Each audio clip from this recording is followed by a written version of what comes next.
Hello everyone and welcome back to my channel Learners Hub. तो आज जो हम लोग शॉर्ट स्टोरी डिस्कस करने जा रहे हैं उसका नाम है आफ्टर द स्टॉर्म, जो कि एक British Indian novelist Attia Hosain के द्वारा लिखा गया है। तो इस स्टोरी को बेसिकली अतिया हुसैन के ही एक शॉर्ट स्टोरी के कलेक्शन जिसका नाम फीनिक्स फ्लड था, उसमें ही इसे ईयर 1953 में पब्लिश किया गया था। और इस स्टोरी को सिर्फ 5 पेजेस के अंदर ही लिखकर ख़त्म कर दिया गया है। तो इस स्टोरी को शुरू करने से पहले मैं आप लोगों को इस स्टोरी से रिलेटेड कुछ बेसिक इन्फॉर्मेशन या फैक्ट्स बता देना चाहता हूँ, ताकि आगे चलकर आप लोगों को कोई कन्फ्यूजन ना हो और ये स्टोरी आप लोगों को अच्छे से समझ में आ जाए। तो इस स्टोरी के थ्रू अतिया हुसैन जो हैं वो एक्चुअली हमें ईयर 1947 के पार्टीशन या बंटवारे के दौरान पूरे देश में जो वायलेंस या हिंसा का जो माहौल था ना, वो हमें उसके बारे में बताने की कोशिश करती हैं। और इसके साथ ही वो हमें ये भी बताती हैं कि कैसे पार्टीशन के वायलेंस के बाद लाखों लोगों की डेथ हो गई, कितने ही लोगों को माइग्रेट करना पड़ा और कितने ही लोग बेघर हो गए। तो इस स्टोरी के थ्रू अतिया हुसैन बेसिकली हमें पार्टीशन के बाद जो लोगों को कंसिक्वेंस फेस करना पड़ा था और उन्हें जितना सफ़र करना पड़ा था, वो हमें उसके बारे में बताने की कोशिश करती हैं। तो इस स्टोरी की जो नरेटर हैं, यानी जो हमें स्टोरी को नरेट करके सुनाने वाली हैं या बताने वाली हैं, उनका नाम हमें इस स्टोरी में नहीं बताया गया है। और इस स्टोरी की जो प्रोटैगनिस्ट है या फिर इसकी मेन कैरेक्टर, वो एक्चुअली एक 10 से 12 साल की कोई बच्ची है, जिसके कपड़े, उसकी बोलचाल और उसके द्वारा बताए गए उसके रेफरेंसेस को सुनकर हमें ये समझ में आता है कि वो कोई 10 से 12 साल की कोई मुस्लिम बच्ची है जिसका नाम बीबी है। तो बीबी एक्चुअली एक उर्दू शब्द है जो कि किसी लेडी या किसी मिस्ट्रेस को रेफ़र करने के लिए इस्तेमाल किया जाता है। तो उस पार्टीशन के रायट या वायलेंस के दौरान वो 10 साल की छोटी सी बच्ची वो अपने परिवार या अपने फैमिली से अलग हो जाती है, जिसके बाद फिर वो वहाँ के रेफ्यूजी कैंप से भागकर वो इस स्टोरी के नरेटर के घर के पास पहुँचती है। और फिर इस स्टोरी की नरेटर उस छोटी सी बच्ची बीबी को वो एक तरह से अपने घर पर रख लेती हैं। और फिर वो बच्ची उनके घर पर एज अ सर्वेंट या हेल्पर के तौर पे वो छोटे मोटे काम करने लगती है। तो वो बच्ची सारा दिन कोई ना कोई एक्टिविटी या काम में लगी रहती है, जैसे कि फूल तोड़ना, माला बनाना या कुएं से पानी निकालना।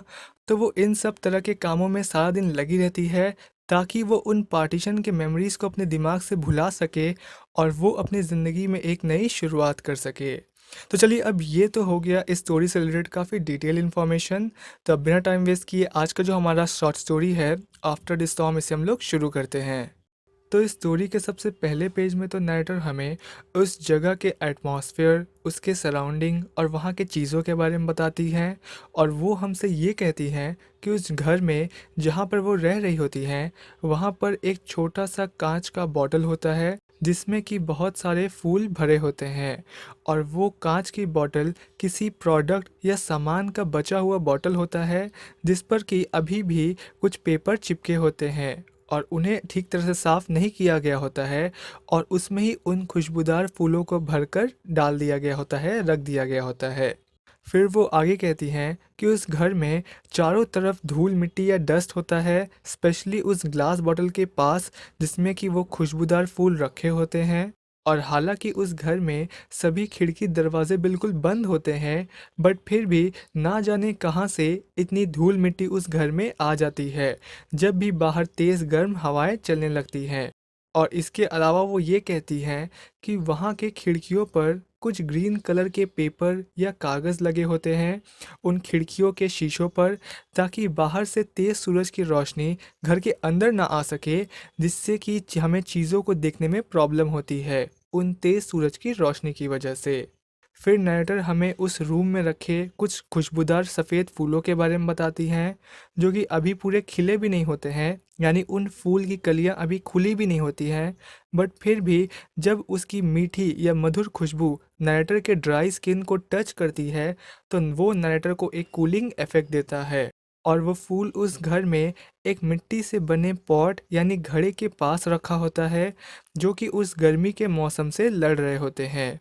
और इसके अलावा वहाँ के गलियों में और वहाँ के सड़कों में कुछ आदमी लोग गाना गा गा कर वो उन सफ़ेद फूलों की मालाएं बेच रहे होते हैं, वो भी उन लेडीज़ को या उन महिलाओं को जो कि गर्मी के हीट से वो अपने सोने और चांदी के बैंगल से जेवर से थक गई होती हैं। तो वो आदमी लोग उन्हें हल्की खुशबूदार फूलों की माला बेच रहे थे, उन औरतों को गाना गा गा कर। फिर नैरेटर पार्टीशन या बंटवारे के कंसीक्वेंस या रिजल्ट के बारे में सोचने लगती है, जिसका परिणाम उन्हें वहाँ पर चारों तरफ दिख रहा था। और फिर तभी वहाँ पर एक छोटी सी 10 से 12 साल की कोई बच्ची नैरेटर को उनके ख्यालों की दुनिया से बाहर निकालती है। और वो एक स्माइल के साथ वो उन्हें ये कहती है कि क्या आपको ये पसंद है, ये फूल की माला मैंने बनाई है। तो नरेटर अपने सिर को थोड़ा सा नीचे झुकाती है और वो बच्ची उस फूल की माला को उन्हें पहनाकर वापस पीछे हट जाती है। फिर वो बच्ची नरेटर से ये कहती है कि मुझे पता था कि आज आप आने वाले हो, इसीलिए मैंने आपके रूम को अच्छी तरह से साफ कर दिया है। तो नरेटर फिर उस बच्ची से पूछती है कि तुम कौन हो बच्ची। तो वो बच्ची फिर उन्हें काफ़ी गर्व से ये रिप्लाई करती है कि मैं आपकी सर्वेंट हूँ और यहाँ की इंचार्ज, और मुझे घर के इस हिस्से की जिम्मेदारी दी गई है। तो नरेटर फिर उस बच्ची से पूछती है कि तुम्हारा नाम क्या है। तो वो बच्ची उन्हें रिप्लाई करती है कि मेरा नाम बीबी है। तो नरेटर फिर उससे पूछती है कि तुम यहाँ पर कब से हो, यानी कितने समय से हो। तो वो बच्ची उन्हें रिप्लाई करती है कि मैं तो यहाँ पर काफ़ी समय से हूँ, जब से मैं अपने घर से एक मेला देखने के लिए निकली थी, जो कि शाहजी टॉम्ब या मकबरे के पास लगा हुआ था, तब से मैं वापस अपने घर नहीं गई हूँ।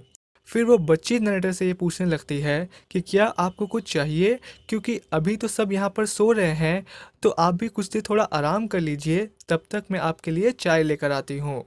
और इसके अलावा वो बच्ची नरेटर से ये भी कहती है कि मैंने आपके नहाने के लिए मैंने बाल्टी में या बकेट में ठंडे पानी रख दिए हैं। तो नरेटर फिर उससे कहती है कि क्या वो पानी से भरा बकेट या बाल्टी भारी नहीं था। तो वो बच्ची कहती है, ओ नहीं, मैं तो हमेशा ही इस तरह से पानी कुएं से निकाला करती हूँ। तो नरेटर फिर उस बच्ची की उम्र यानी एज के बारे में सोचने लगती है, और वो हमें ये बताती है कि उन्हें उस बच्ची की आंखों में उसकी बचपन की कोई भी मेमोरी या यादें नहीं दिखाई देती हैं। और उसके शरीर को देखकर वो ये अंदाज़ा लगाती हैं कि वो बच्ची ज़रूर 9 से 10 साल की होगी। बट वो थोड़ी अंडर नरिश भी थी और कमज़ोर भी थी, तो जिसकी वजह से वो थोड़ी कंफ्यूज हो जाती हैं कि क्या वो 11 से 12 साल की है या वो 9 से 10 साल की है। और फिर वो ये सोच में पड़ जाती हैं कि आखिर उस बच्ची ने अपने कितने साल की बचपना को या चाइल्डहुड को खो दिया है। तो वो बच्ची रोज़ इसी तरह से वो हर सुबह वो फूलों को लेकर आया करती थी, और हर शाम को वो उन फूलों की माला बनाया करती थी। तो फिर वो बच्ची नरेटर से ये कहने लगती है कि क्या ये गार्लैंड या फूलों की माला सुंदर नहीं है। आप जानती हो, मेरे घर में हमारे कुएं के पास दो बड़े बड़े बुशेस हुआ करते थे, यानी एक तरह का पेड़, जिसके इस्तेमाल से मैं अपनी माँ और अपनी आंट के लिए मैं माला बनाया करती थी। तो नरेटर की जब नज़र उस बच्ची के हाथों पर जाती है, तो वो ये देखती हैं कि उस बच्ची के नाखून यानी नेल्स काम करते करते घिस गए थे, जिसकी वजह से नरेटर को फिर उस बच्ची की सारी कहानी समझ में आ जाती है। तो नरेटर फिर उस बच्ची से पूछती है कि क्या तुम्हारा कोई भाई बहन नहीं है। तो वो बच्ची फिर उन्हें रिप्लाई देती है कि मेरी जो बड़ी बहन थी, उसकी शादी के बाद वो बहुत दूर रहने के लिए चली गई, जहाँ पर जाने के लिए हमें एक दिन पूरा बैलगाड़ी का सफ़र तय करना पड़ता है। और मेरे एक भैया जो कि मुझसे बड़े थे, वो पढ़ लिख सकते थे और वो काफ़ी होशियार थे। तो आप भी मुझे पढ़ाएंगे ना, बोलिए। तो नरेटर फिर उसके कपड़ों को देखने लगती हैं, जो कि काफ़ी पुराने ढीले ढाले से थे, पर वो बिल्कुल साफ थे। और उसने जो पैजामा पहन रखा था वो बिल्कुल फिटिंग साइज़ का था। और इसके अलावा उसने अपने सर को किसी कपड़े से कवर करके रखा था, जैसे कि ओल्ड लेडीज़ या बुज़ुर्ग महिलाएं अपने सर को साड़ी के कपड़े से या दुपट्टे से ढक कर रखती हैं। तो उसी तरह से उस बच्ची ने भी अपने सर को कवर करके रखा था। और इसके साथ ही उस बच्ची के बालों को तेल लगाकर अच्छी तरह से पीछे की तरफ दो पार्ट में डिवाइड करके बांधा गया था। और कभी कभी वो बच्ची अपने कान के छेद में वो फूल की कलियां या बर्ड्स को भी पहना करती थी। तो वो बच्ची फिर नरेटर से काफ़ी प्राउडली ये कहती है कि मेरे पास गोल्ड इयररिंग्स या सोने के झुमके भी हुआ करते थे, और मेरी माँ ने मुझसे ये वादा किया था कि अगली फसल के हार्वेस्ट के बाद, यानी अगली फसल के कटाई के बाद, वो मुझे नए सोने की बैंगल्स या चूड़ियाँ दिलाएंगी। बट वो प्रॉमिस अधूरा ही रह गया। तो नैटर फिर उसे ग्लास बैंगल्स या कांच की चूड़ियाँ देती हैं पहनने के लिए।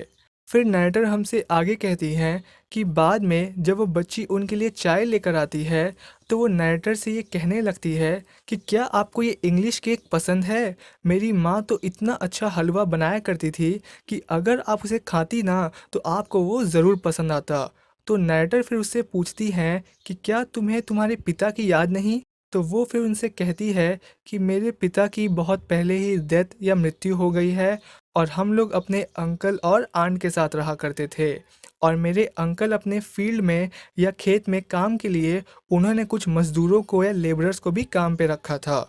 और अब एक दिन वो बच्ची अचानक से वो क्या करती है, वो अपने सिर को वो नैटर के गोद पे या लैप पर रख कर वो नैटर से कहने लगती है कि मुझे आप बहुत अच्छी लगती हो, क्या आप मुझे हमेशा अपने साथ रखेंगी? तो नैटर फिर उस बच्ची से पूछती है कि बीबी तुम यहाँ पर आई कैसे? तो वो बच्ची फिर उन्हें कहती है कि पुलिस मुझे यहाँ लेकर आई। मैं जब रेलवे स्टेशन पर थी तब वो लोग मुझे रेफ्यूजी कैंप लेकर गए जहाँ पर बहुत सारे बच्चे और औरतें थी, बट मैं फिर वहाँ से भाग आई। तो नैटर फिर उससे पूछती हैं कि तुम रेफ्यूजी कैंप से क्यों भाग आई? तो वो उन्हें रिप्लाई देती है कि पता नहीं, मैं बस रात को अचानक से उठी और मैं भागकर यहाँ आ गई। तो नैटर फिर से एक बार उस बच्ची से दोबारा ये पूछती हैं कि बीबी तुम्हें यहाँ पर कौन लेकर आया? बट वो बच्ची इस बात को ठीक से बताती नहीं है कि आखिर रेफ्यूजी कैंप से लेकर नैटर के घर तक के सफ़र के बीच में हुआ क्या था। तो नैटर फिर उससे पूछती हैं कि तुम्हारी माँ को क्या हुआ? तो वो थोड़ी धीमी आवाज़ में वो उनसे ये कहती है, मुझे नहीं पता, क्योंकि उस समय मैं चांद बीबी के घर आई थी उन्हें विज़िट करने के लिए। तो नैटर उससे पूछती हैं वो कौन है? तो वो बच्ची नैटर को इनडायरेक्टली ये कहती है कि वो एक बहुत ही बहादुर महिला थी जिनका घर बहुत ही बड़ा था और जहाँ पर मैं खेला करती थी। और जब उनके घर पर हमला हुआ तब उन्होंने काफ़ी सारे लोगों से फ़ाइट किया और उनमें से कई लोगों को मार दिया था उन्होंने, पर बाद में फिर उनके हाथों को काट दिया गया। तो नैटर फिर उस बच्ची से एक आखिरी सवाल पूछती हैं कि तुम्हें ये किसने बताया? तो वो बच्ची फिर उनसे कहती है कि कुछ लोगों ने मुझे बताया था जब मैं वहाँ से भागकर मैं खेतों में चली गई थी। जिसके बाद फिर एक आदमी ने मुझे गन्ने के खेत में लेकर गया और हम दोनों वहाँ पर काफ़ी देर तक छुपे रहे और उसके बाद फिर उसने मुझे ट्रेन में बिठा दिया और फिर स्टेशन से मैं यहाँ आ गई। और फिर वो बच्ची अचानक से इस टॉपिक को चेंज कर देती है और वो उन फूलों की माला यानी गार्लेंड के बारे में बात करने लगती है और वो कहती है कि देखिए ये कितने लंबे हैं, आप इसको अपने गले में 2 बार घुमाकर पहन सकती हैं। और फिर वो उस कांच के बॉटल में वो ताज़े फूल डालने लगती है। तो इस पॉइंट पर आकर ये स्टोरी यहीं पर ख़त्म हो जाता है। और अगर हम इस स्टोरी को ध्यान से देखें तो हम ये पाएंगे कि उस बच्ची ने जो अपने पास्ट लाइफ के बारे में बताया ना, उसमें उसने काफ़ी सारे मेमोरीज़ को और उसने अपने काफ़ी सारे इंसिडेंट्स को नाइटर को नहीं बताया जो कि उसे दर्द देते हैं और वो बार बार उस टॉपिक को चेंज कर देती है। इसीलिए काफ़ी सारी जगहों पर हमें ऐसा लगता है कि काफ़ी सारे पोर्शंस इनकम्प्लीट हैं। और इसके अलावा हमें इसमें जेंडर डिस्क्रिमिनेशन भी देखने को मिलता है, जहाँ पर उसके भाई को पढ़ाया लिखाया गया था, वहीं पर उसे पढ़ाया लिखाया नहीं गया होता है। और चांद बीबी का कैरेक्टर वुमेन पावर को रिप्रेजेंट करता है, जो कि मेल डोमिनेटेड सोसाइटी के अगेंस्ट फाइट करती हैं। तो इस तरह से ये वीडियो ख़त्म होता है एंड आई होप कि आपको वीडियो पसंद आया होगा। वीडियो पसंद आया तो प्लीज़ आप कमेंट करके ज़रूर बताएं, लाइक करें, शेयर करें अपने दोस्तों के साथ and thank you for watching.